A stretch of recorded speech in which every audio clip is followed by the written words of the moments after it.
Good evening, ladies and gentlemen. Welcome to another edition of Encrypted Connections, coming to you live from the newly renovated Encrypted Connections studio, as you can see behind me. Isn't it beautiful? Isn't it? This is wonderful. The technology is just amazing, I'll tell you. You can go from a dumpy basement to a beautiful studio like that. It's just wonderful. Um, yeah, where are the bunny emojis? Good question. Yeah, put the bunny emojis up there. Um, Welcome, everybody. Happy Wednesday. I don't know what that was, dust or something. Um, I'm glad you like the intro. A lot of people don't like that intro. I've heard so many people talk about how creepy it is. It's meant to be creepy. It's meant to be a little scary and unnerving. Um, Obviously, the bunny is a big part of the Encrypted Connections family. I have a little obsession with the white rabbit and the whole rabbit hole thing, and so yeah, it all kind of goes together.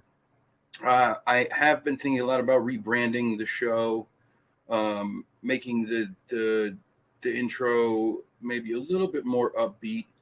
Um, I may just switch it from like topic to topic, like certain things. I may make it a little more upbeat, like we had for the Sunday sideshow. I really enjoyed that intro. Um, but we'll see. We'll see. Um, anyway, happy Wednesday, everybody. Happy Wednesday, right? Is it Wednesday? It is Wednesday, right? It's Wednesday. Okay. Yep. Happy Wednesday. Happy Hump Day. I hope everybody got had a good humping today. You deserve it. Um, let's see who's here. Let's see who's here. Good evening, Hope. E-Rev, what's up, bro? The Wizard, Deuster. How are you, buddy? He's got two Red Baron pizzas in the oven he's got to watch. Okay, well, you watch him. I'll tell you a story one day about a pizza that happened to me. I bought a pizza. I ate it, like half of it the night before. I put the box and the pizza in the oven. The next day, I got home from work and I was going to reheat the pizza. And I turned the oven on to preheat the oven. Well, the box was in the oven. And I went outside for a little while at my apartment. I came back in and it is full of smoke, like just ridiculous amounts. I had to call the fire department. They came in with these crazy bomb things they put, and it like sucks the smoke out of the room and then makes it smell like bubble gum. It was amazing. Hello, Isla. How are you? Welcome. Data Man, what's up? Welcome. I've never seen that name before. If you're new here, welcome. Thank you so much for being here. I'm always very grateful when anybody takes time out of their day to come watch this show. It means the world to me. And you're not going to find a better group of people in any chat on YouTube than you will in this chat. I promise you that. Henry White Jr., welcome, man. How are you?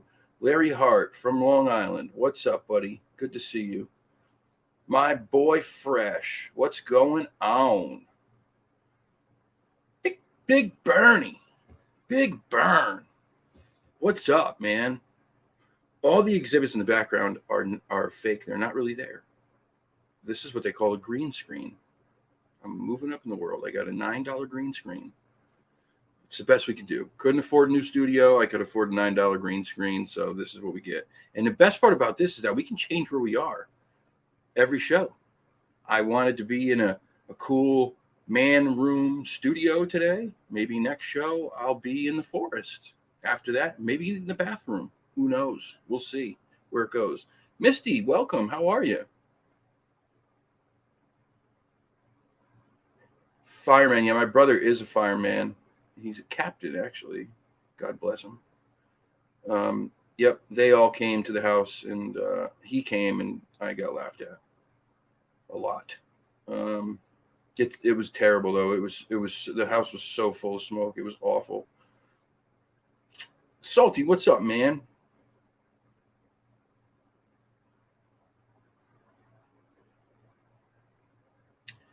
All your sneaker collection on a show you would relish. No, my sneaker collection is not here still. I still don't have it.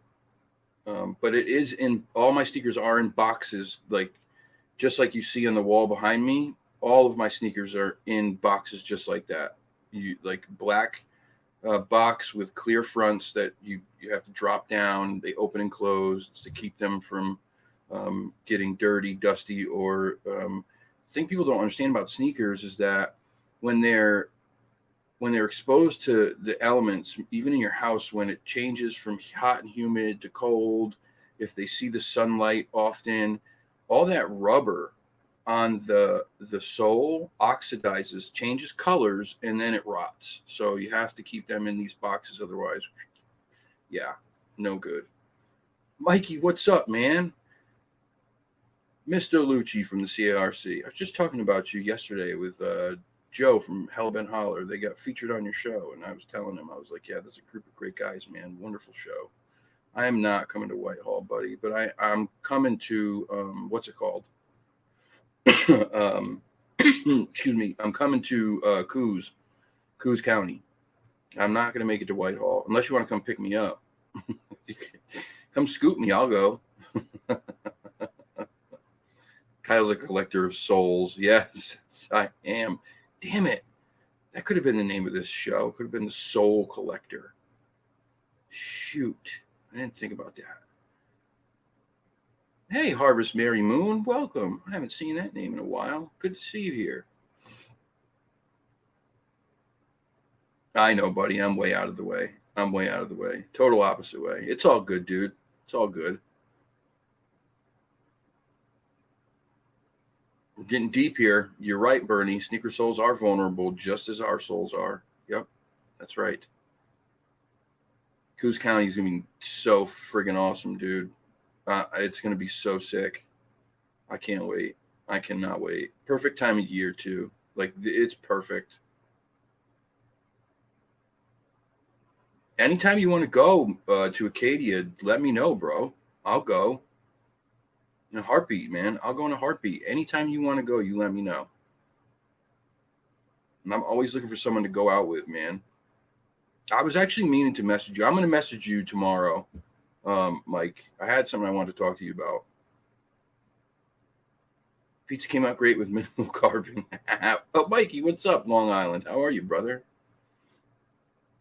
I'm glad there's minimal carbon on it. That's great, Dewey.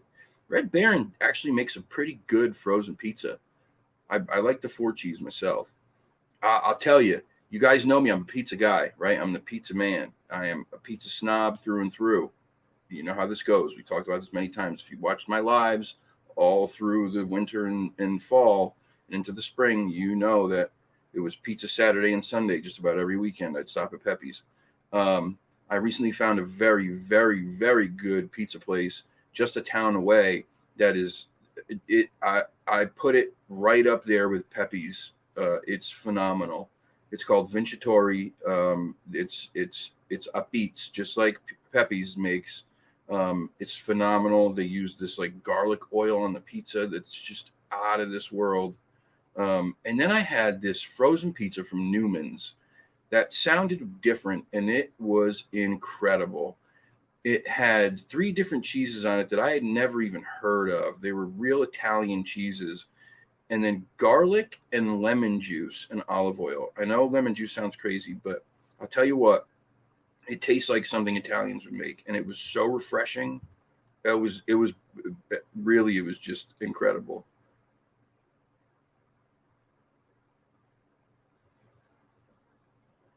And yeah, I'll peep my eyes. We can maybe mid-October. That sounds great to me, man. $2, 3 does, 1 bear, 9 turkeys today. I still can't shoulder my gear. Oh, damn, that stinks, dude. I'm sorry, Hope, but that is not a pizza. Pizza does not have plantains on it. You put all those ingredients on a plate by themselves, and it's incredible what she's talking about. But that is not a pizza. Before you're eating frozen pizza gets out, you might get cancelled by Big Peppy. That's true. Apples on the ground, huh? That's good. What's up, Joe? How are you, buddy? Can everybody please tell Joe how great of a job he's doing? Everybody, please just write in the comment section how wonderful of a job Joe's doing. Let's let him know. there was a mini Hellbent Holler watch party at this house today. My mom and the neighbor and my aunt, and they were all just, they were all up there having a good old Hellbent Holler watch party. Not an Encrypted Connections watch party. No, God. Her son has a show, but is anybody watching that? No. Oh, Mike, I love you, buddy, but you just dropped a notch. Oh, I love New Jersey and New York pizza, and I've had some phenomenal pizza from there, but it just isn't. It just isn't Pepe's. It's just not.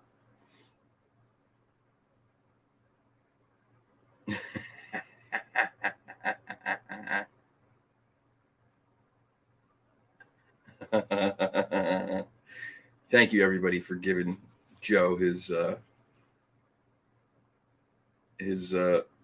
just due. What's up, Brown Dwarf? How are you, man? How are you? It's celebrity is an addictive drug, and when you become a celebrity on the level that Joe is now, you know, congratulations to him for continuing to still be a pretty darn good guy.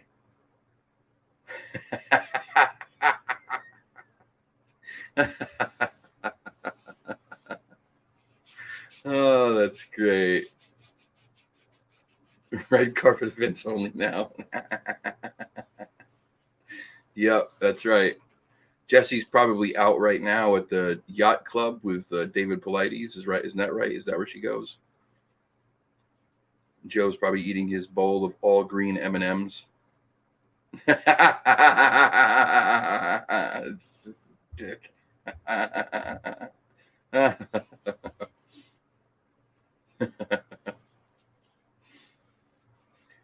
Just remember, whenever you watch Hellbent Holler and you think to yourselves, wow, these two are very brave. It's not bravery, guys. It's severe mental illness. Just remember that. So, shouldn't be cheering them on. You should be feeling bad.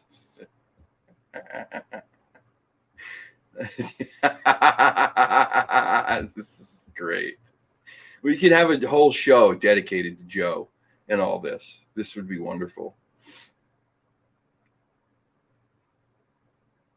Love, life, and gummy bears.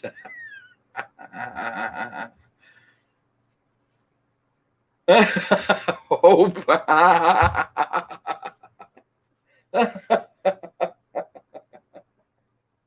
Oh, God, this is wonderful. This is great.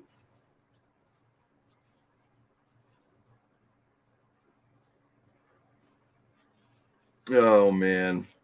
Joe, you're my boy. I only do this in jest. You're my boy. I have nothing but a ton of respect for you, brother.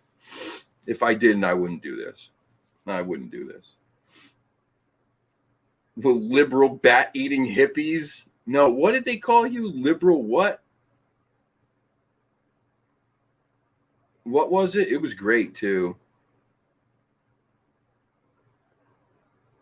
Hellbender 411. I am. I'm literally in tears. This is wonderful. You guys, this is so freaking funny. Harvest Mary Moon wants an autograph. Taylor Swift wants this autograph. Liberal pagan scumbags. That's it. Oh, that's great, man. Liberal pagan scumbags. How much, just really how terrible must your life be that's like what you're putting out there, and that's what you think of these two. It's ridiculous. Oh, buddy. Well, yeah, we had a pretty good conversation today. Anyway, so let's talk. Let's chat, will we? Let's chat. Chuck Norris delivers Joe's pizza. Oh, this is getting wonderful.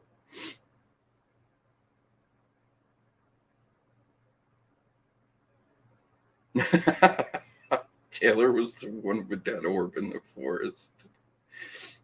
Oh, goodness gracious.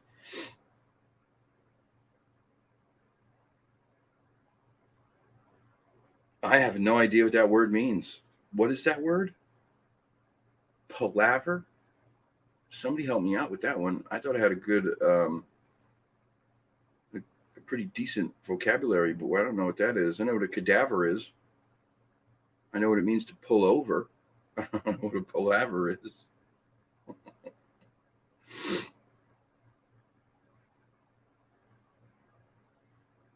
This is wonderful. You guys, man, you guys are great. That's just spectacular. Um, yeah, mid-tier regional Bigfoot YouTube celebrities. I believe that's the proper term. Mid-tier regional Bigfoot YouTube celebrities, I think, is the proper terminology.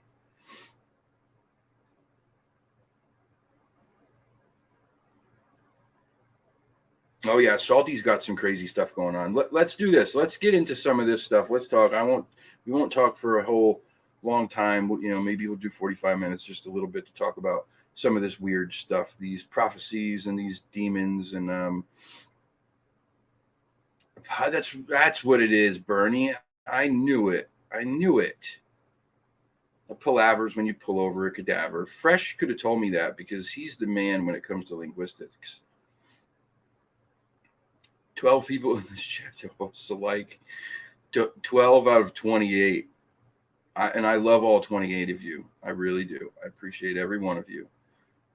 It's a little humbling looking at 28 after you spend a Monday night on, a real celebrities channel where it's, 200, 300.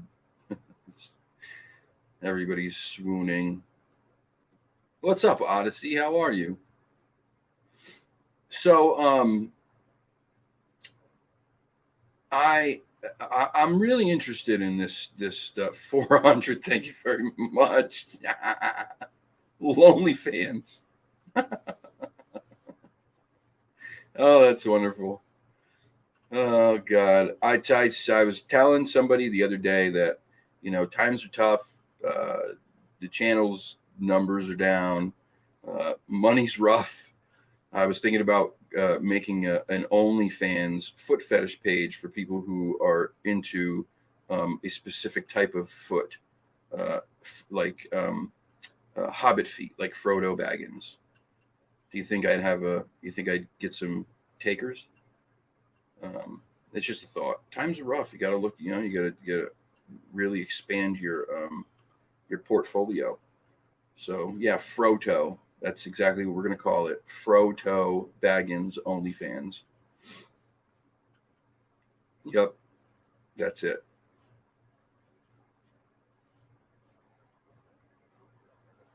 Rev will show his feet.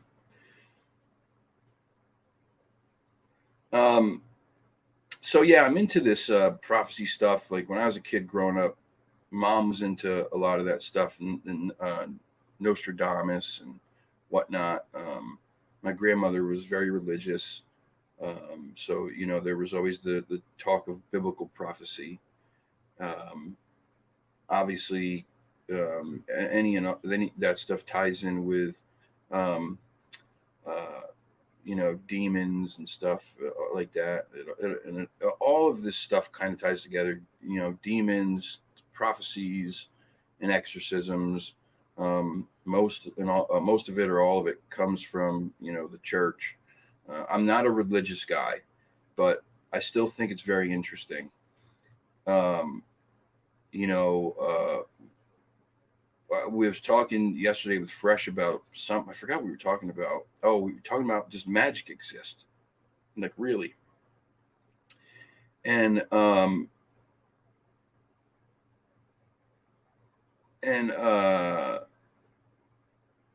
my goodness. Jeez Louise. I'm not even going there. And so Father Amorth, I don't know if you guys are familiar with him. He's like the most famous exorcist in the history of the Vatican, the Catholic Church. He's done thousands of exorcisms, I believe. He actually fought with the Vatican to change the how they viewed somebody who was possessed. Their rules and regulations for viewing a possession were pretty ridiculous, and he was like, no, there are far more possessions than you're giving credit to, and we need to be able to fight these things. And so he did.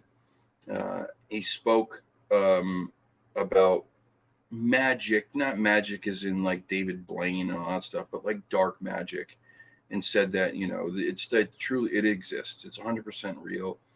A lot of possessions and attachments are a product of dark magic, spells, and sorcery, basically voodoo, that kind of thing. There's a part of me that has always wondered if maybe there was some kind of attachment going on when I was going through my addiction. I don't know how I would have got it, but well, I mean, I was still doing reckless things back then. We went to the North State Hospital a couple times and all that kind of crap, but I wasn't into it like I am now. But I guess it's possible. But I always wondered that, just because of how terrible it was, you know, like how low it really brought me. The there are so many ways to get some of these attachments.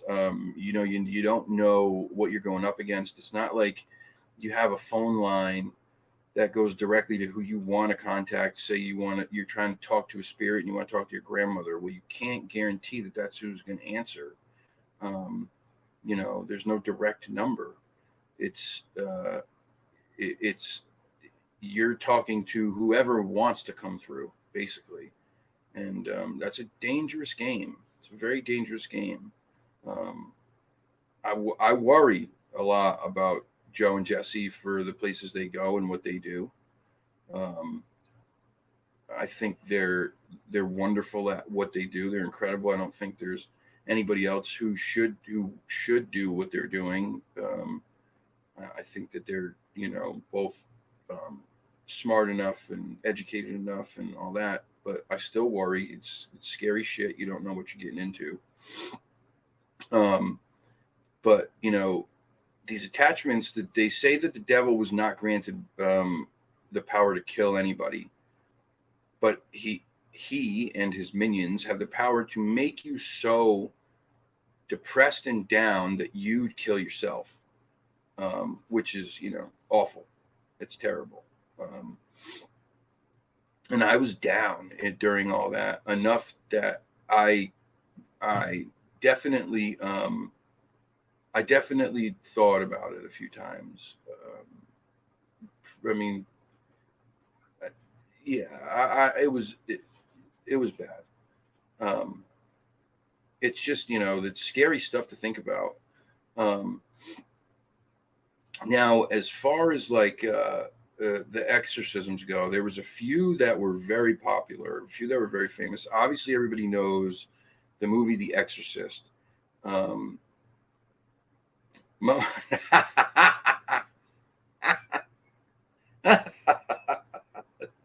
Jesus Christmas.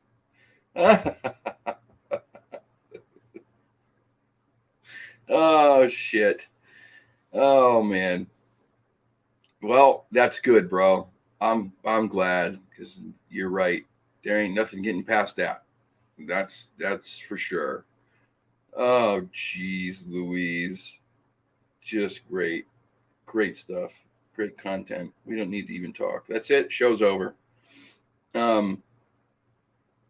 So talking about these exorcisms, everybody knows the movie The Exorcist, William Beatty's movie or book that was turned into a movie. Was based on something that was supposedly really happened.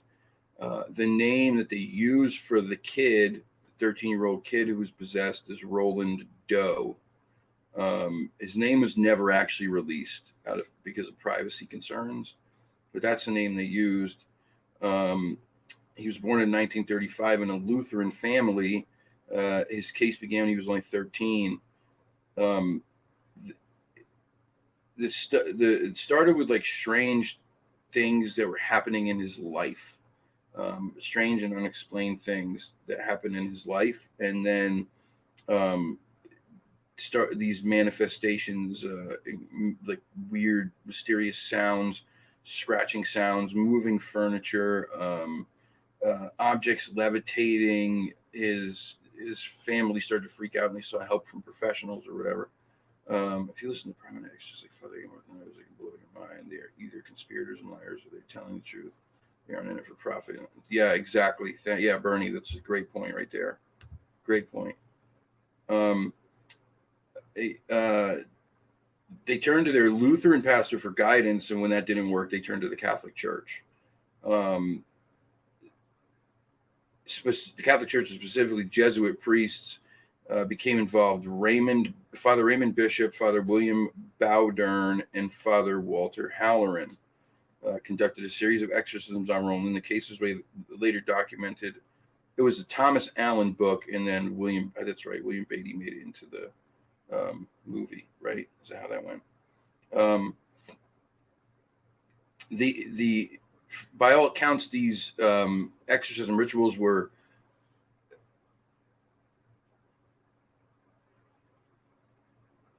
Shade Viking. I read that he used a Ouija board with his aunt also. Who did? The demon in the Exorcist statue thing wasn't even evil in real life. It was called Pazuzu. Like a guardian to the spirit realm in Sumerian lore and something like that. I thought Pazuzu was bad. I know Zozo is really bad. Who used a Ouija board with their aunt? This is a very creepy comment, because my aunt was here today, and she talked about using a Ouija board. It was weird that we were talking about it together, and then that comment comes up. Coincidental, weird. Dr. Richard Gallagher, a prominent New York City psychiatrist who works with the Catholic Church, he was a non-believer but had a big change. Some interviews on YouTube. I'll have to check him out. But Bernie's right. When you listen to these priests who perform these things, what are they getting out of it? They don't get paid. It's not paid. And Father Amorth was working around the clock at some points to try to rid people of these attachments and exorcise the demons from them. The rituals that they perform are very intense, and they usually last a very long time. For a 13-year-old kid to go, I believe what I read was one of the first days they were there, they went for like 16 straight hours, and it was intense. And this kid kept going. I mean, for a child 13 to go to do that seems very strange to me. He spoke in languages that he had never learned. He showed incredible feats of strength that made no sense. You hear stories about levitating. You hear stories about, like in the movie, they showed the girl's head spin all the way around. I don't know if that happened, but weird things happen. They contort into crazy positions. Dr. Amorth talks about how during some of his exorcisms, people vomited pieces of metal. Okay? Pieces of metal. That is absolutely terrifying. How is that physically possible without something, outside of this realm having a hand in that? If you and I had metal in our stomach, we'd be in the hospital. That's not something you digest, and I'm sure it would do a number to your intestines.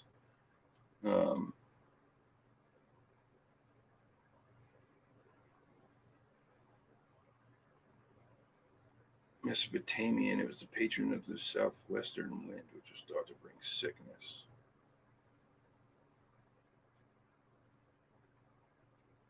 Yeah, I bet that house does give you the creeps still. Yes, The Pope's Exorcist is a movie based on Father Amorth. Yeah.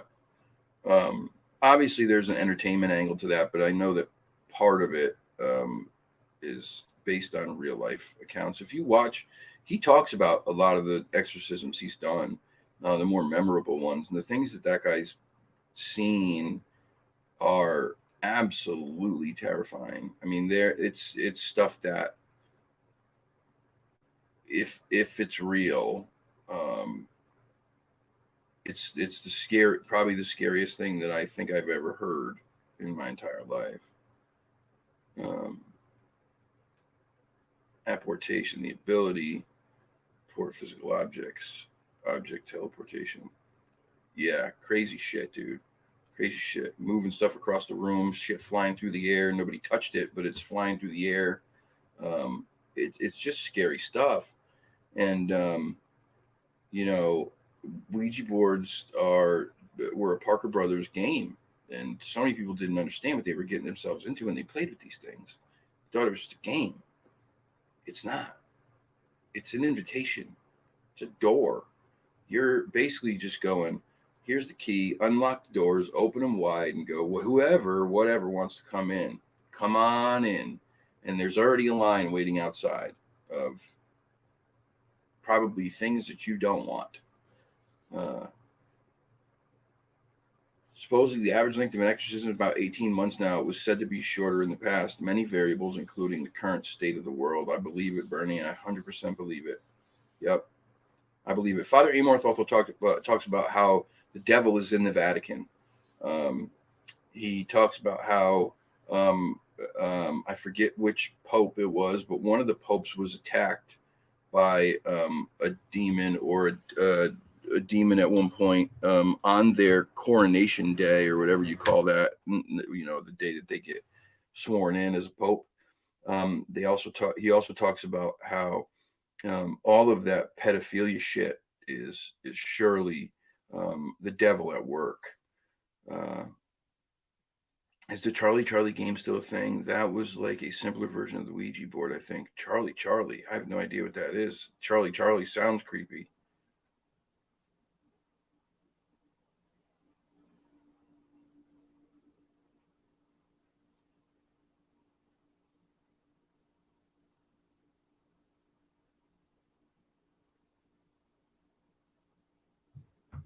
Oh, that's interesting, Shade.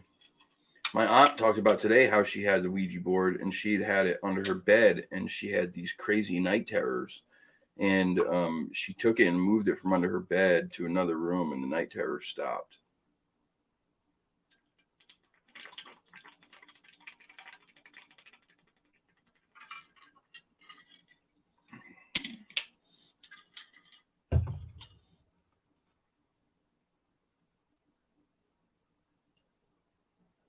Yes, nefarious. Yes.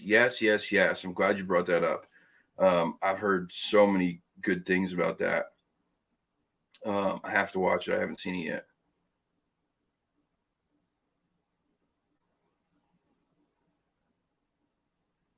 Physical object appears and then reappears elsewhere. It's one of the hallmarks of possession.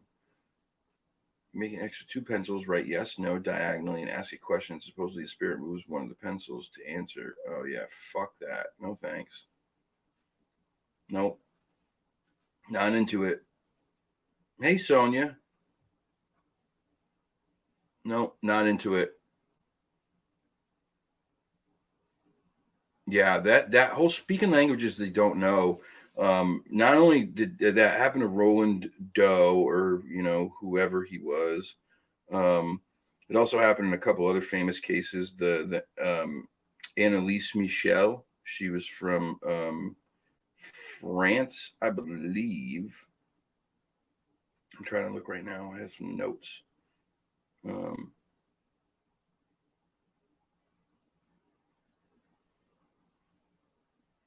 yeah, she was from France. Happened to her. It also happened to Clara. What was her name? Clara Germana Selle. If I pronounced that right. Um, I think I pronounced that right. Let me see. Clara Germana Sele. Yeah, she was a Zulu girl who lived in Natal, South Africa in the early 20th century.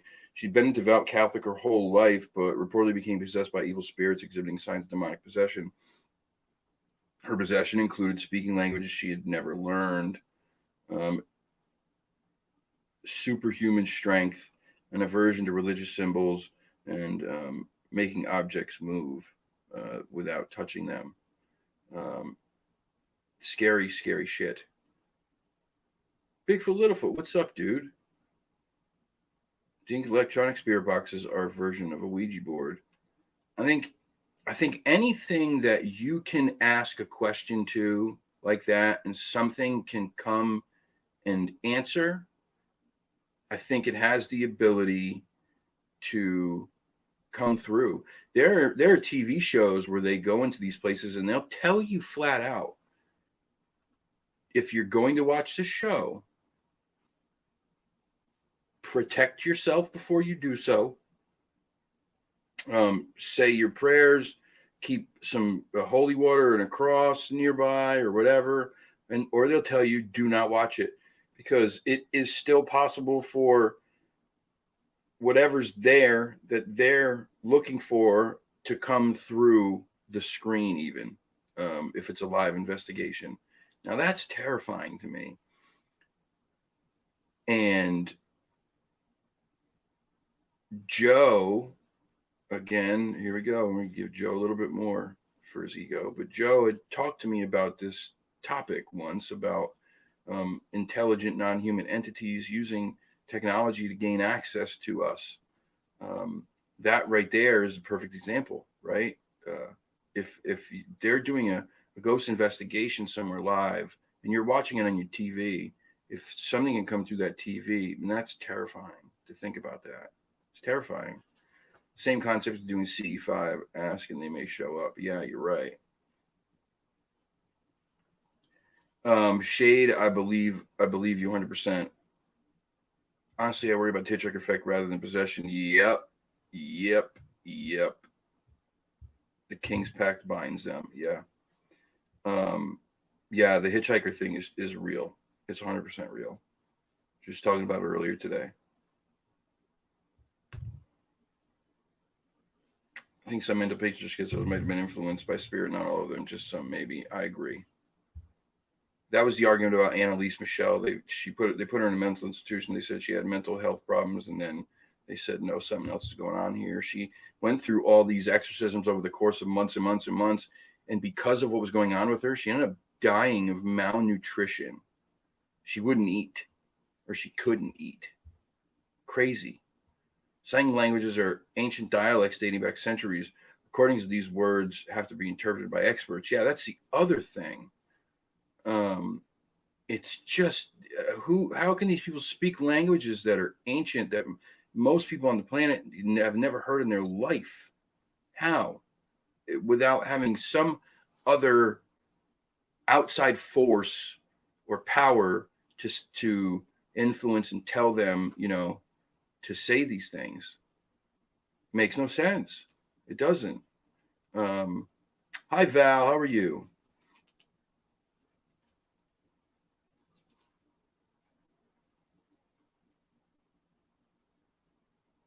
There needs to be a Phantom Hoover inventing.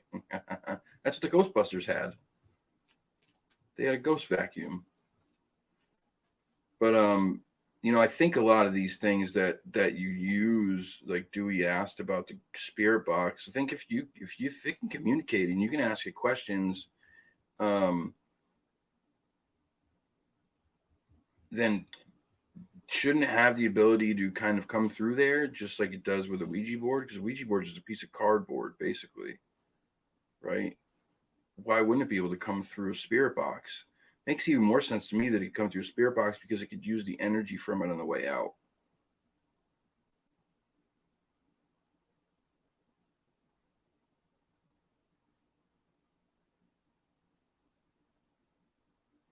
Oh, that twin story. We talked about that, didn't we? Yeah, that was a creepy, crazy story.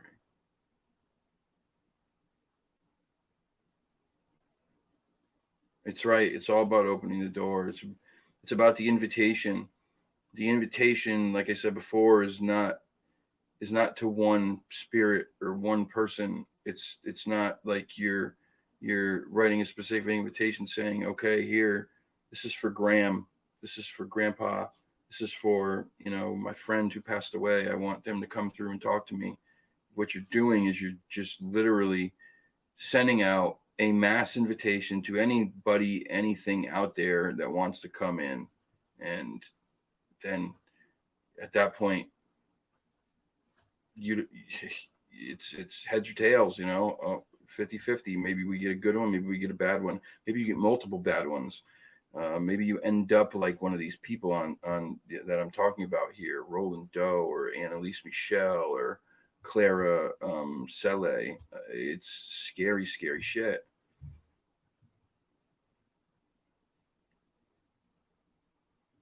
Yep, that's right. You knock long enough, something's going to answer. My sisters were in the USA in a Christian church of people were speaking in tongues, and one American man spoke Icelandic but doesn't speak Icelandic. Yeah, that's another thing people claim, that God will influence them into speaking tongues. I don't know how much I believe that. Sometimes I think it's people just getting a little overzealous with things, and then they just start jibber jabbering away. But if someone's speaking a different language, a real language that they don't know, then sure, yeah, that's probably something influenced them to do that. Yeah, all right, let's talk about the knocking on wood thing. Um, you know that saying, knock on wood, uh, it's supposed to like help you if you say something that is bad out loud and you don't want it to come true. Knock on wood, knock on wood. Well, do you know knocking on wood was meant to summon spirits that came from the trees? That was how it started. They would knock on wood to summon the spirits from the trees.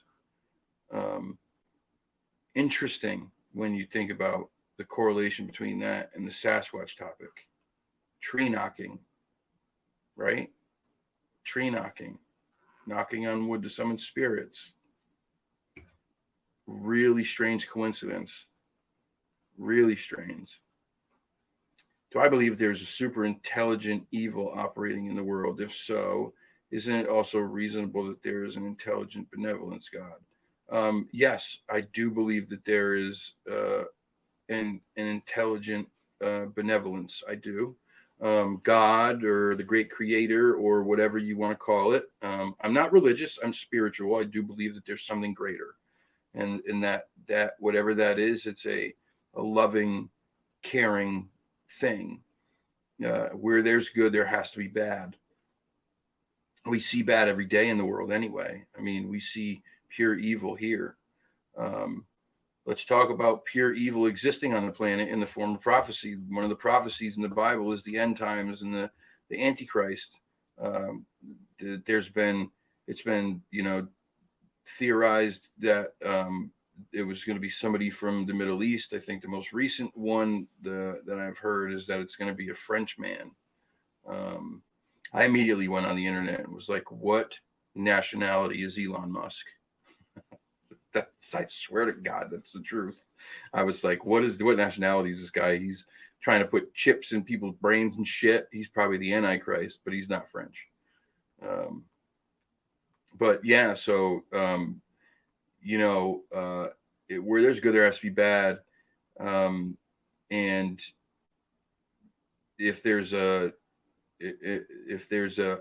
being, a God of good, that oversees all of this, then there has to be the same level of evil, um, the devil or whatever, and then this antichrist person who is supposedly going to come and usher in the end times, the 7 years of tribulation, famine, wars, disease, natural disasters, just terrible, terrible things. The Bell Witch foretold the destruction of a civilization by a rapidly expanding heat followed by a mighty explosion. Okay, that's creepy. Always blame the French. Historically safe bet. That's right. That's right. So these these prophecies, you've got people like Nostradamus, you've got Baba Vanga.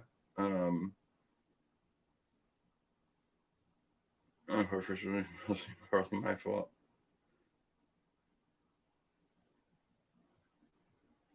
Yeah, horrible. The most horrible things that you've ever seen is basically what it's going to be like in the end times.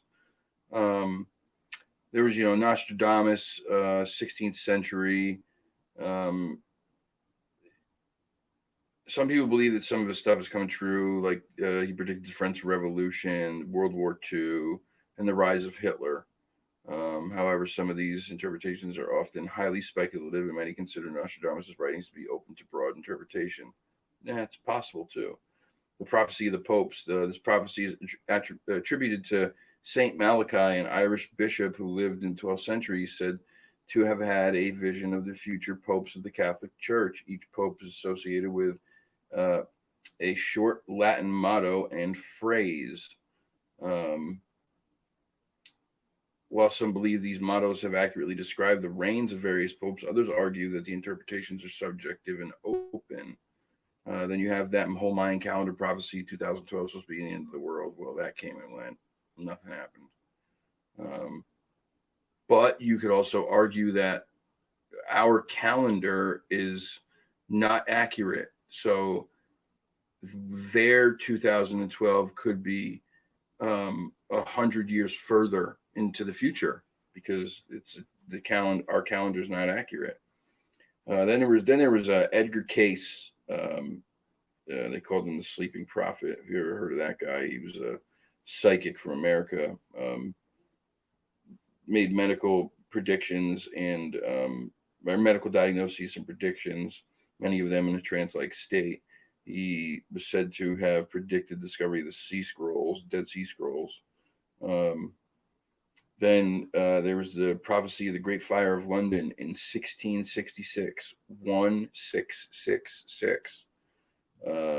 Famous prediction attributed to Mother Shipton, 16th century English prophetess. It is claimed that she foretold the Great Fire of London in 1666, which devastated the city. However, there's skepticism about this too. There's always going to be skepticism. That's just how these things work. Part of it, KC, yeah, okay, all right. I thought so, and I'm looking at the spelling, and I'm like, maybe I'm wrong, but yeah, I always thought it was Edward Casey.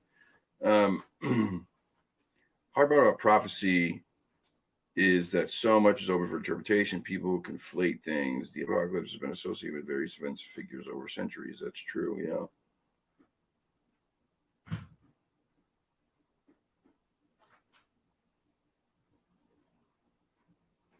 It definitely is not when October is the 8th month. What if the end times is referring to the earth ending, but a massive shift in how we live our lives, an end to the life or time as we're familiar with? Well, that's another thing. They say it's like the end of the life as we know it, because things have gotten so bad that now God intervenes and says, all right, it's time to fix all this, and comes down and all these things happen, and you're supposed to follow what the Bible says to do during these times. Otherwise, you end up a victim of it. But who's to say, what's right? Because, like I say all the time, the Bible is created by human beings. And when humans get their hands on things, unfortunately, we put our wants, needs, and agendas into them. So I'd love for God or whoever to come down and just give me a clear cut, all right, do this, don't do this if it's the end times, right? But I know that's not going to happen. So when the rapture happens, they're going to blame it on the aliens. That's possible. That's possible.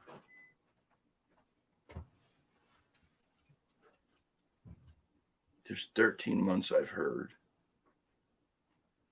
in real time, Rev, there's 13 months. Sorry, I take a drink.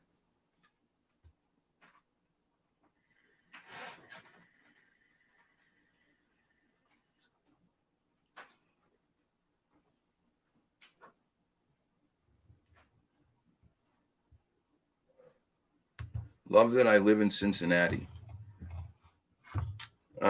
It is what it is. Welcome. How are you? Oh, I love that you live in Cincinnati too. If you love it, I love it. What's in Cincinnati? Is that where the house is? The Exorcist house? No, that's not in Cincinnati, is it? It's in Illinois, isn't it?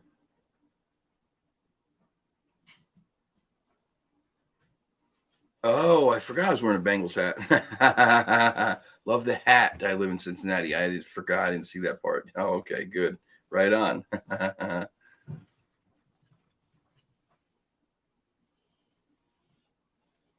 How come you vanished? That other show you cut out a few ago vanished. What happened now? The show, the live I did, the short live I did that cut out the other day.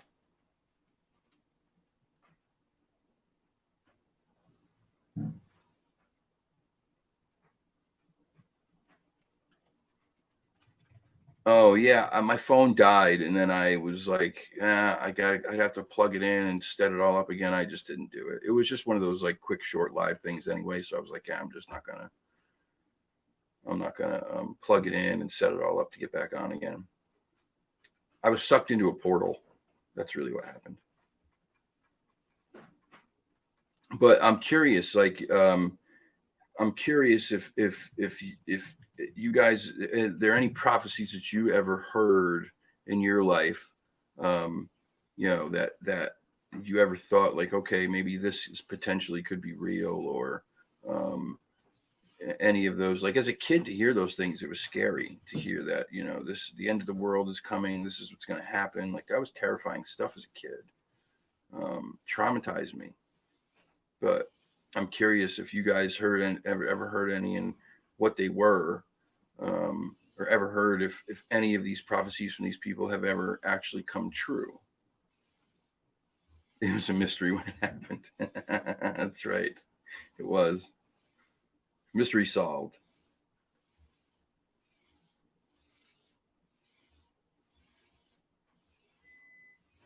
Um, then let's talk about demons too. You have all these demons, these different like levels of demon, and just nasty things. You uh, let's see. You have um,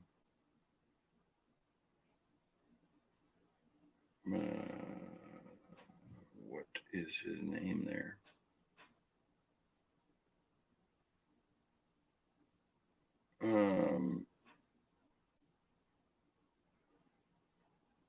So obviously you start with Satan, the devil. That he's the top of all of them.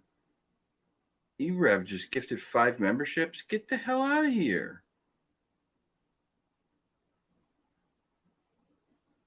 Thank you. Damn, bro.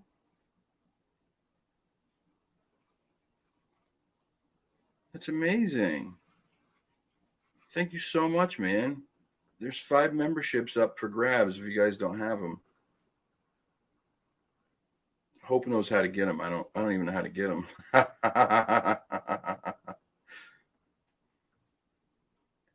Not sure if it classifies as a prophecy. What is it, Val? Did you already write it? Let me go back and see.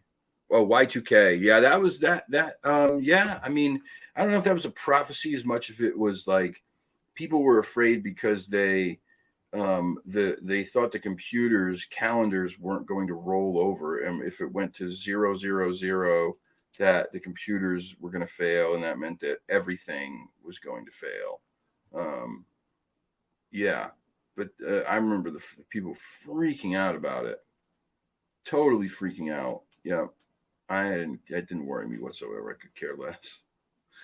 It didn't bother me. But yeah, that was a thing. Yeah, I mean, if that had happened, there would have been a lot of problems. A lot. It would have been a catastrophe. That's spectacular, dude. Rev, you rock, man. You rock. Thank you. And just so everyone's clear, I'm going to start doing members only stuff when I go back out in the woods, just so that the people who have memberships are getting what they, getting their money's worth. There will be times when I do members only lives, and then even probably members only shows. So just so everybody's getting what they deserve. But uh,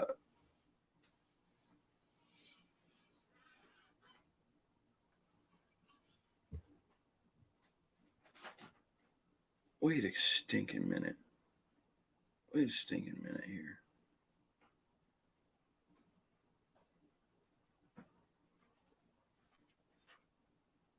Let me go back.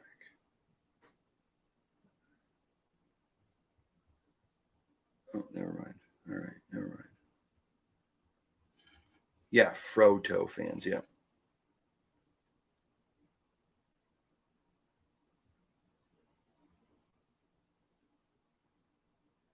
Yes, exactly, Bernie. Exactly. Yeah, yeah, yeah. I wanted to talk about that too. Prominent exorcists have gathered information on demons, hierarchies, and the same names and distinct behaviors keep popping up across the world in different cultures. So here you go. Like when it comes to like how we talk about um, uh, um, cave drawings and carvings across the world where these cultures didn't talk to each other for years, but they had the same pictures, the same hieroglyphs depicting the same things. Um, the same can be said when it comes to these demons that, you know, the same name of the demon that is, you attached to somebody in the United States is the same name that's attached to somebody in India and the same name that's attached to somebody in Guam. And they're exhibiting the same type of behaviors. That is not a coincidence in my book. That just speaks to the fact that this is all real.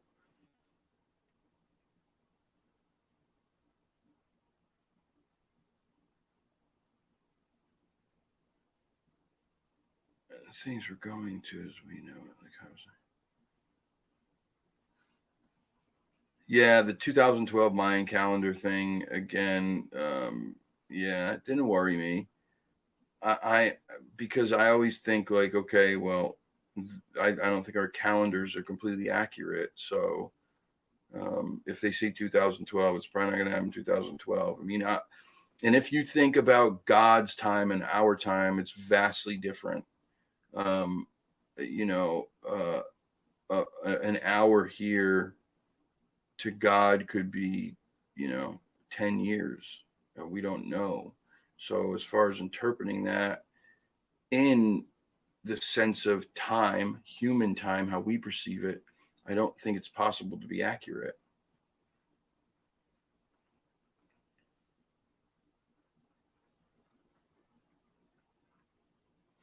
Yeah, you're right, Fresh. If these were not a possibility, psychic mediums would not be blowing people's minds, and neither would the spirits. Yeah, if you ever come across a legitimate psychic medium, um, you'll know, and there's no questioning it. These are not people who get up in front of a crowd and they ask questions. What does the number 23 mean? Does number 23? I'm getting the number 23 mean, and then 10 people in the crowd go, "My aunt was born on the 23rd. I have 23 moles on my back. I got a 23 score in my science test when I was 10." And then they go, "Yep, that's right. See, it meant something to all of you." No, a real psychic medium will single somebody out in a crowd, if 100 people, 1,000 people, 10,000 people, and they'll go, "I'm getting a message for you, and it's such and such." And then that person will go, "Holy shit, yep, that means something to me." And then they'll go, "Okay, your grandmother is here. Her name is whatever, and she wanted me to tell you about the time that you were 9 and you fell off the couch and knocked your front tooth out." and you know that this really happened, and it was their way of saying, you know, hey, I'm really here. When you come across one like that, mind blowing stuff, mind blowing stuff. It just, and then you left going, holy shit! Like, what happens? What happens when we're not here anymore? Is it cut and dry that everyone's stuck here in a way, or do people get to choose? Does it have something to do with you not fulfilling your destiny as a human being, and that's why some spirits, human spirits, get stuck here? I don't know. Crazy stuff. But back to the demon stuff. Yeah, many different classifications and hierarchies. Obviously, you have the devil. You have Beelzebub. You have oh God, what's his name there? Asmodeus. You have Lucifer, who is not, um, uh, who's often equated with Satan. But Lucifer is said to be a high-ranking angel, um, and rebelled against God, was cast out of heaven. His name means light bringer. Beelzebub is referred to as another name for Satan, or a high-ranking demon in Christian demonology, is associated with the sin of gluttony. Asmodeus is often regarded as a demon of lust and is said to be responsible for tempting people to engage in immoral sexual acts, like uh, like foot fetishes. Um, then there's Belphegor. This is associated with the sin of sloth and believed to tempt people to be lazy and idle. Mammon is considered the demon of greed and materialism, luring people in the pursuit of wealth and earthly possessions. That's like the whole upper 1%, right? And then obviously the people who are in power.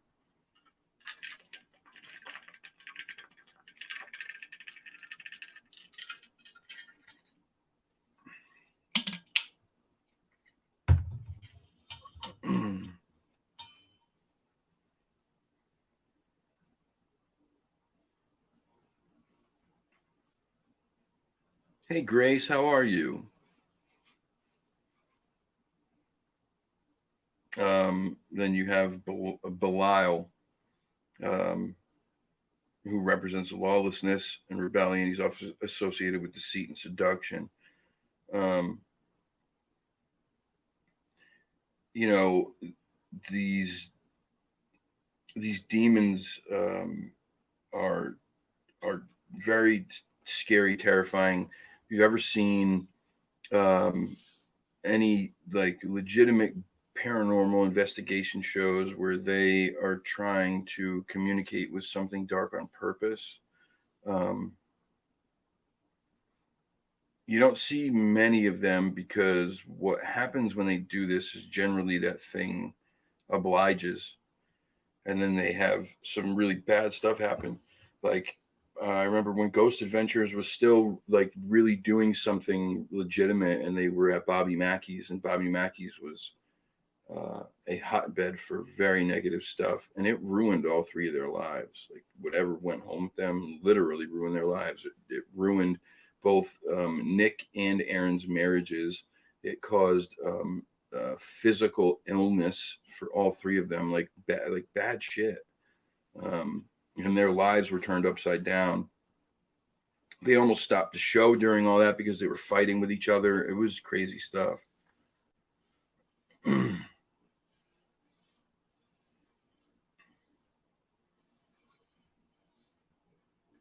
Hey, Jody, what's up?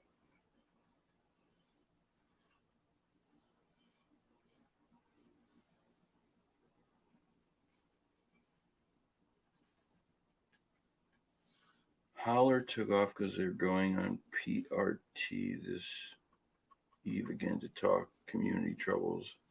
Oh, yeah. We can talk about that too. You know, what's going on in the community, and why Joe is going back on Paranormal Roundtable tonight. If you guys want to dive into that real quick, I want Salty to come on in a couple minutes if he's still here, to share what he's got, what he found just the other day. But there's been some shit going on in this community for quite a while. There's a person who is causing trouble between a lot of people in this community. They've been doing it for a good minute now. Um, uh, they caused some trouble between Joe and Josh. They've caused trouble with other people in other channels. Um, the yeah, it's no shade. It's good, man. It's good. Yeah, it's all good, man. I talked about this earlier anyway. It's all good. Um, and yeah, and what it is, what it amounts to is just uh, it's a lot of bullshit. Um, this community has a lot of divisiveness in it already. There are certain people in this community that believe that it belongs to them. I'm not going to say who they are or what they are, but there's a group of people who think that this stuff is just theirs and that other people don't belong. It's supposed to be just for them. Um, that's bad enough. Then you get somebody out here who's just really deceitful and manipulative. They make fake accounts, like tons of fake accounts, to make it seem as if they have a lot of subscribers and people are donating to their channel. Um, when in reality, it's them with a fake account on their own show saying, I just donated $50 to your show because it's the best and you're amazing and I want to keep you going. You rock, bro. And then the person who wrote, who's the creator of the show, who also is this fake account writing this, will say, yeah, our numbers are trending upward. We're trending tonight. Thank you so much for the people who donate. It's amazing of you to donate. We've made this much money and yada yada yada. It's like this psychological dance trying to get people to say, oh well, they just donated. I want to donate too because I want to fit in. He thinks that's what he's doing. In reality, I don't think he's doing shit. To be completely honest with you, what he is doing is causing problems for people in this community, and he shouldn't be. It's just it's it's disgusting. It's cowardly, and the fake account will laugh at you, make fun of you. So you know who we're talking about, then, Isla.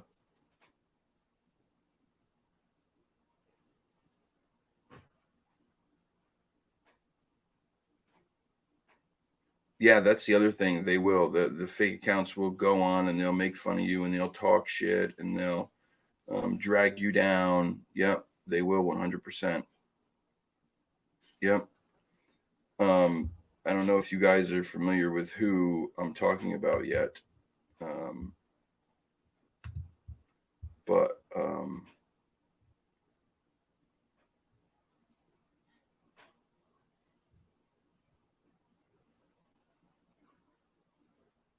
yeah, right.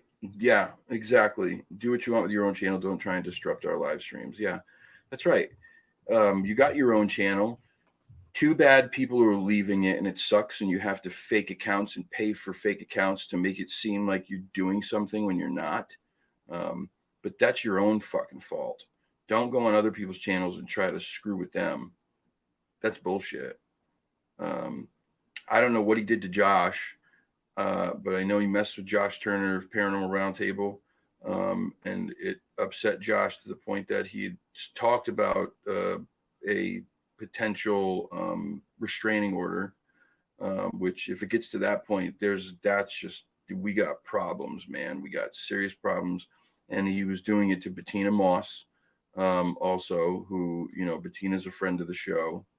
Um, uh, Bettina's she's a sweetheart. I don't know why anyone would ever do it to her, but I also can't understand why anyone would do it to Joe and Jesse either. That makes no sense to me. But this person is doing these things, and it needs to stop.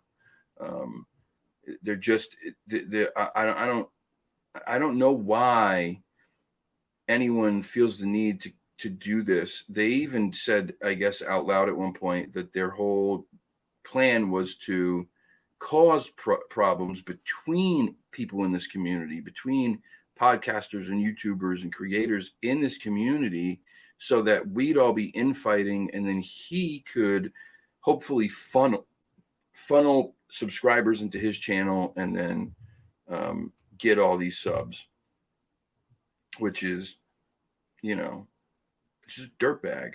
It's just a dirtbag.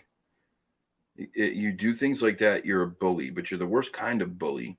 You're a bully who's a coward in of the largest order, because you're not even, as much as I hate a bully, you're not even a bully with enough guts to do shit in person. You're doing it behind a keyboard and a screen where you can continuously make up a fake name and pretend it's not you.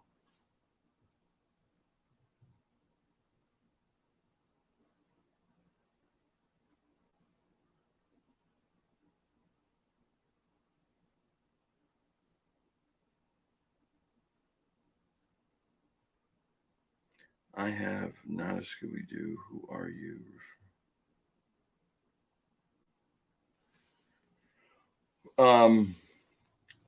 I am referring to a channel. Sounds like Z. Who's RCM? Jody. No, it's not. It's not Z. Oh, all right, Salty. That's fine. Well, I'll tell him about what happened real quick, and then next time you come on, we can talk about it in detail. You did see it coming, Kate. You told me that.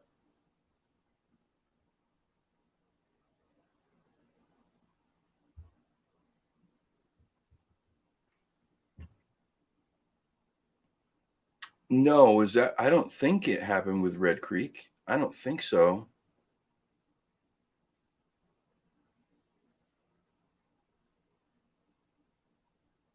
Hey, Sandy, what's up? I don't think that's what Sandy can answer that question. Sandy, we're talking right now about a certain somebody in the community who's been causing drama between a whole lot of channels. Um, did somebody go after Mike in Red Creek? Did somebody start trouble with him on his channel? Is that what happened?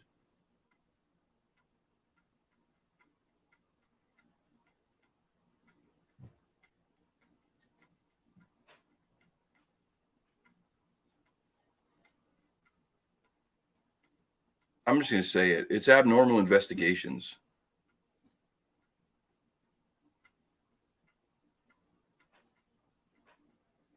This guy's just causing drama with everybody. He's causing drama with everybody. He's talking shit. He's dragging people. He's creating problems between people that weren't there. He did it with Joe and Josh Turner from Paranormal Roundtable. He's done it with other people. He's interrupted live streams and talked shit on these fake accounts, and he continues doing it over and over and over and over and over. Yeah, he's a dirtbag. He's a dirtbag. He claims he was a police officer. He was an unarmed security guard at a mall. Not that there's anything wrong with that, but there is when you claim you're a police officer. You weren't a police officer.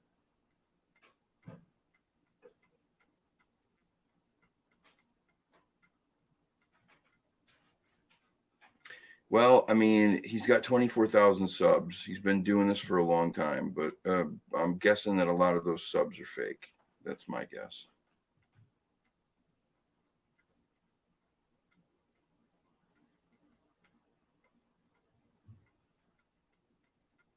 Yeah, exactly, Fresh. Does he drive a BMW? Is he wear an ascot? Maybe it is Chad.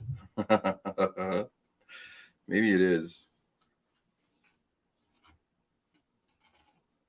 But there's just it's been going on for quite a while. Joe's going back on Paranormal Roundtable tonight, I think, to discuss some of it with Josh. I talked to Bettina just the other day. She'd taken time off from her show She had other stuff going on too, but I don't know if this had something to do with it. But she had not done a show since June, and so uh, I, I'm gonna talk to her and see, how. Um, oh yeah, he does multiple channels, multiple profiles, like fake Facebook stuff. Just a lot. Yeah, yeah. Yeah, I do too, Jody. Bettina's a sweetheart. I do. We're gonna do some stuff together soon. Um, we were supposed to before, and again, she took some time off. I took some time off. Things didn't line up, but we're gonna do some stuff together in the future. Hopefully, very shortly here. Um, but it's just, why do this? Like, I don't understand it. You must have a very, very, very low sense of self worth to do this shit. That's my theory. Or you just literally don't have a moral compass. Yeah, but it's the worst kind of bully. It's the bully that can't even really bully you to your face. You know, bullies are pieces of dog crap. I can't stand a bully. I'll always stand up to a bully. I don't care who they are, how big they are. That don't matter to me. Bigger, I like seeing the big guys take one. But these kind of bullies won't even approach you face to face. They never would. They never would. I promise you that. This is that's why they thrive in places like the internet, because it's perfect for them. They can hide behind the keyboard and fake accounts and continue to just, you know, constantly drag people and put them down, and it's dirty. It's just dirty. Yeah, exactly, Eiley. He must have a lot of time in his hands. Yeah. Yep. Keyboard warriors, 100%. Yep. Miserable. Just there's no place for it.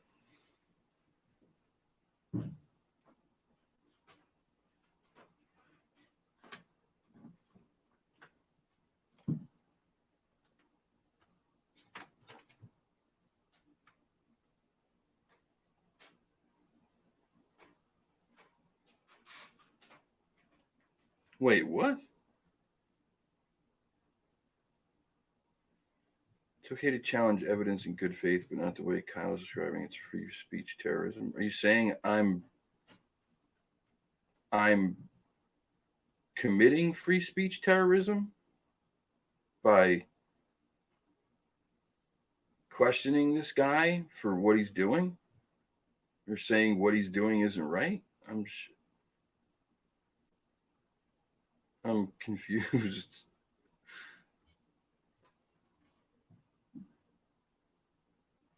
They have some overlap with hoaxers if I think about it. Yeah, yeah, yeah. Yep.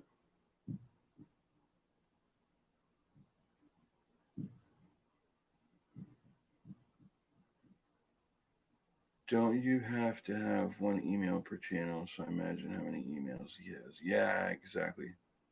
Oh, okay, Bernie. All right. Sorry, buddy. I'm like, wait, what? Did I just make Bernie mad?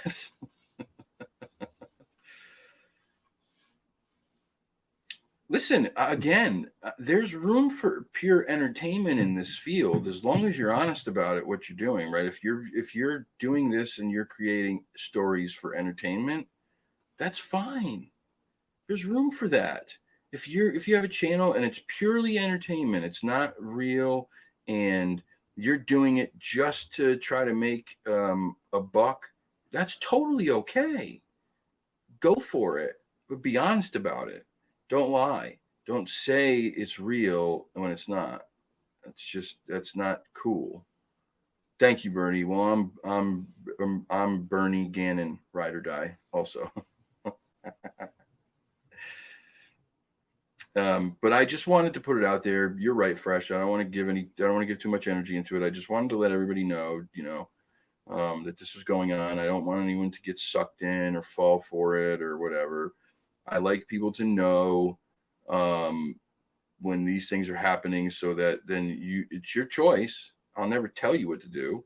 It's your choice. But at least you have, uh, some of the other side of things, and not just the one side, and you can make a better decision about where you want to put your subscriptions and your energy and your time. By the way, also, most people who subscribe to YouTube channels don't ever unsubscribe to them. They just don't go back and do that. It's just not like, I have subscriptions to channels that I don't watch anymore at all.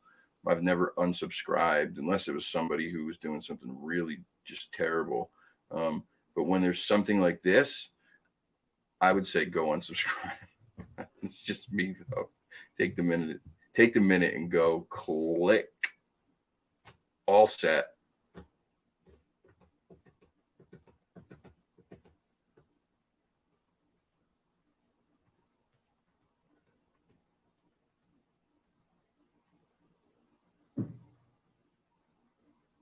Yeah, it is, Sandy. It's just bad.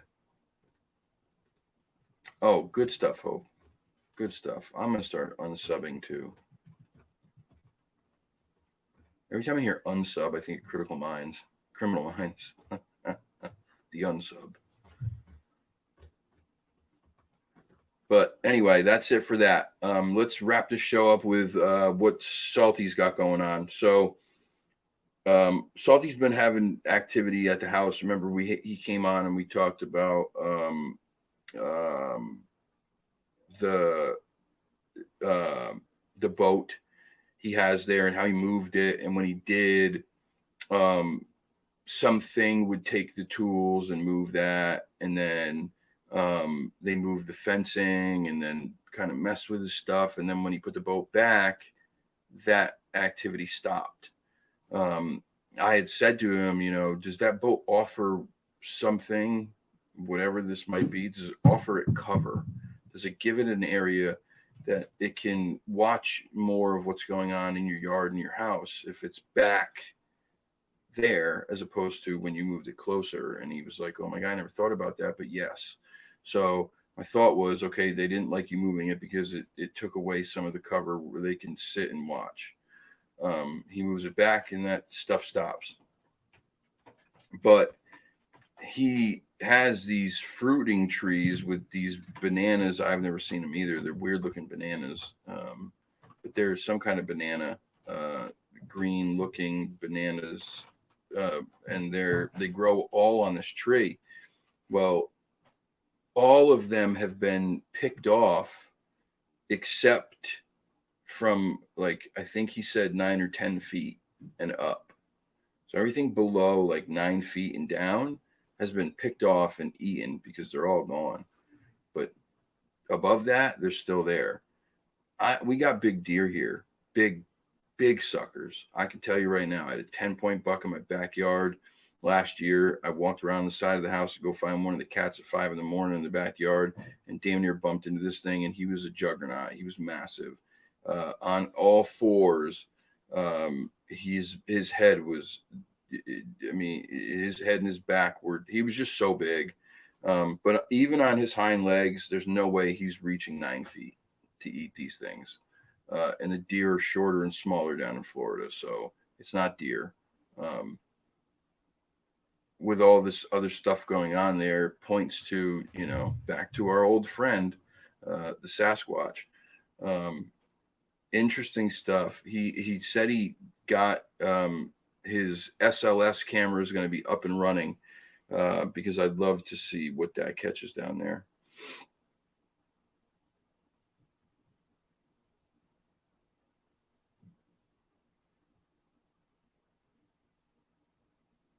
I had the same thought about his ex.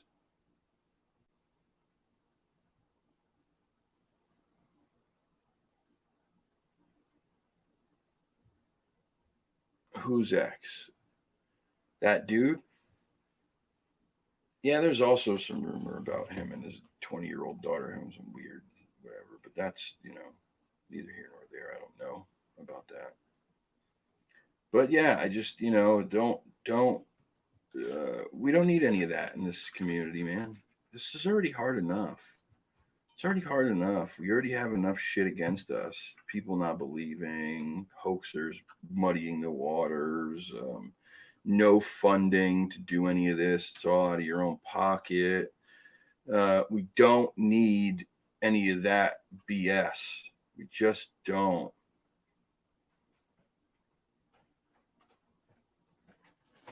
I think you should, Sandy. Yep. I think everyone who's sub should just go and unsub, click that thing. If you can't be part of the community and be nice to people and be kind and help each other out and share, um, not secrets, but share, how you do things with others, that we can make this place a better community and learn more, than, yeah, just sorry, you shouldn't be here. Agreed, Hope. Quit peeing in the community pool. Yep. Amen. So anyway, that's it for tonight.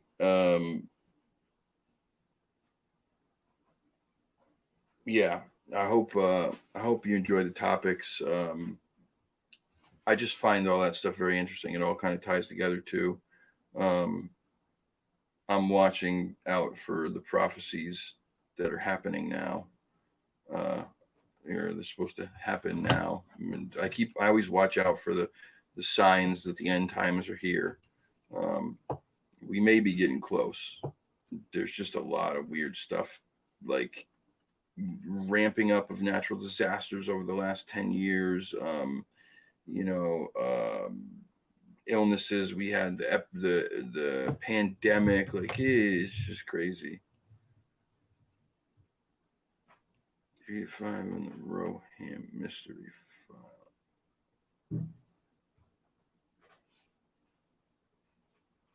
Awesome, Sandy. I don't think I looked at that one.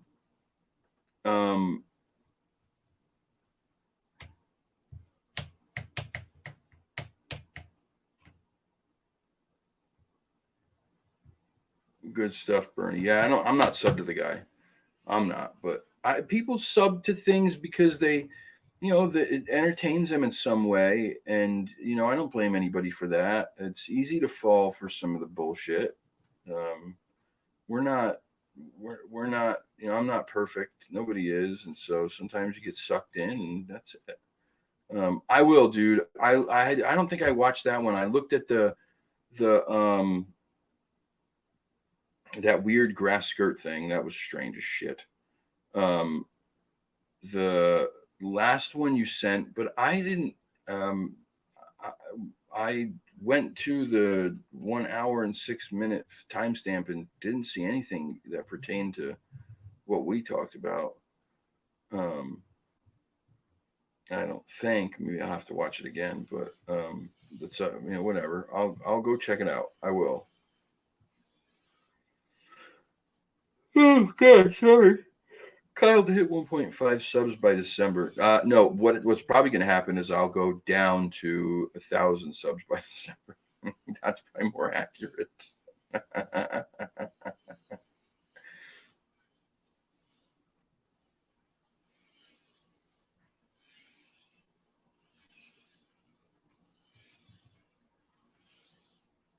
I'll have to watch it again.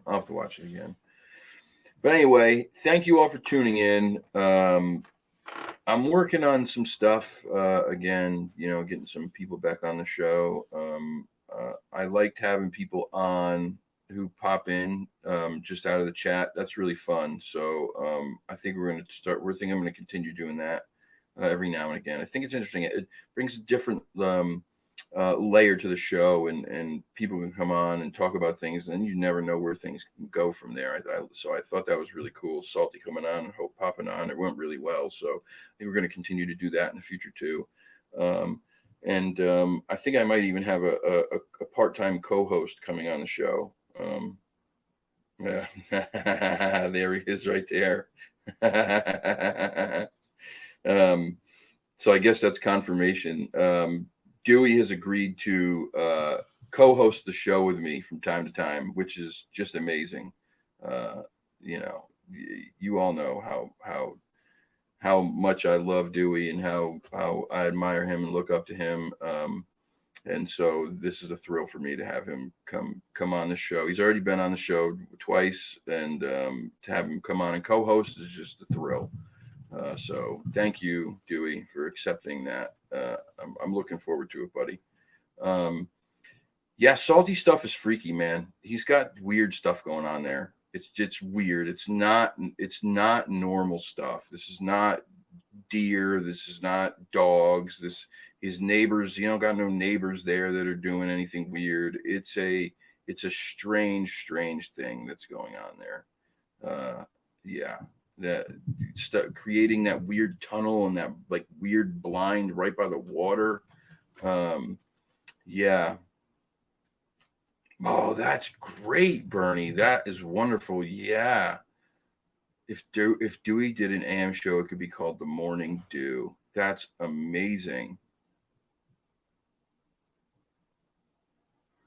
I've lost my Rellos. What the hell's a Rello? Is this another slang? Is this like palaver?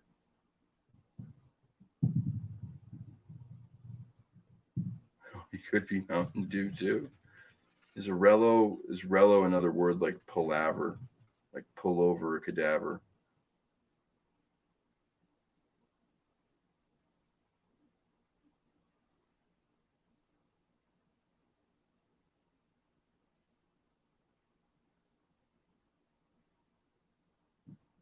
To roll up. Okay, okay, gotcha. It was the salty explorer and the bitter couch potato. That's the show. The salty explorer and the bitter couch potato. That's the show. Yep. You'll go out in the field and explore things, and I'll be on the screen going, "Oh, great! He's going out looking for stuff again. This is going to be so great." Oh, this is awesome. Oh, sorry. I apologize. I don't sleep well.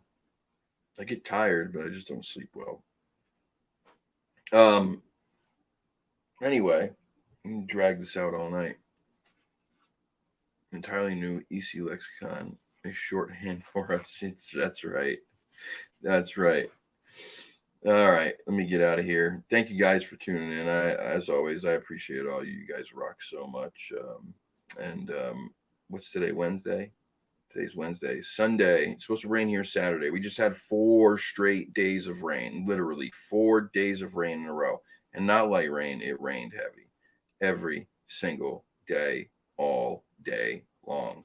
Um, and it's supposed to rain again Saturday, so it looks like I will be going out into the field on Sunday. Okay, so we're starting the lives in the field again on Sunday. I don't know if I'm going to go to the property on the first one or if I'm going to go somewhere else so that I can actually do a live stream investigation from the field. I'd like to start, with the first one of the season actually being a live stream that people can watch and um, get into, because from the property I just don't have a signal out there. So maybe I'll go to Patchogue, or maybe I'll pick another spot. I've been itching and itching and itching to go into Rhode Island and do a little digging there. So maybe I'll do that. But Sunday is the day. So keep an eye out and watch. It'll be the first back into the field live investigation since the springtime. I'm excited. I can't wait. I love it. The weather here's finally turned. It's cool. It's crisp. It's just I love it. Um, so yeah.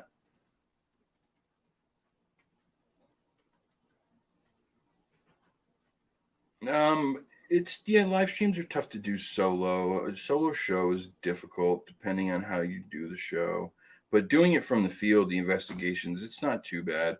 I mean, sometimes it gets to be a pain in the butt because you have to hold the camera or the phone or whatever, and then you have equipment you want to hold or switch to. Like that becomes a pain in the balls. But otherwise, it's not too bad. I've gotten used to it. It's always more fun having people there too. Like if not physically, but it feels like people are there with you when they're there during the live stream and the chat, which makes it so much more fun. Yeah. Anyway, I'm out of here. Have a wonderful night. You guys rock. I love you all so much. I will see you this weekend. All right. Take care. Do I get a neat studio like you have? I don't know, Dewey. We'll talk about it. Let's see if we can get you set up. Good night, guys. You guys rock. I'll see you this weekend.